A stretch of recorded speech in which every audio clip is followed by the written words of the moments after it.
शांतिनगर दिल्ली का एक पुराना इलाका था।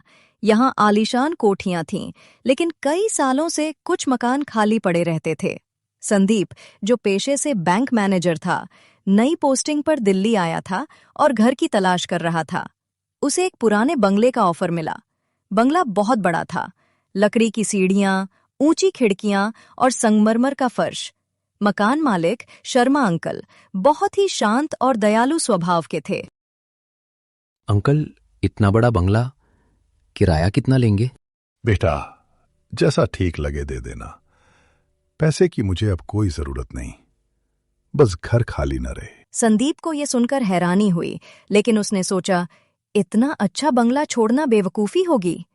अगली रात फिर वही समय, 2:45 इस बार ड्राइंग रूम में रखा पियानो अपने आप बजने लगा। धीमी धीमी धुन सुनकर संदीप का खून सूख गया। जब वो भागकर वहां पहुंचा तो पियानो अपने आप बंद हो चुका था।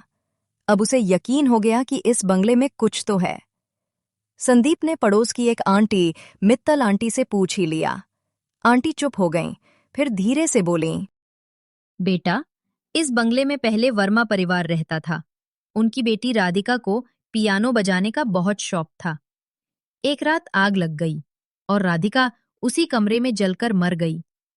तब से जब भी कोई यहाँ रहता है, हर रात 2:45 पर उसकी आत्मा पियानो बजाती है। उसने एक कैमरा लगाया और अगली रात रिकॉर्डिंग चालू की।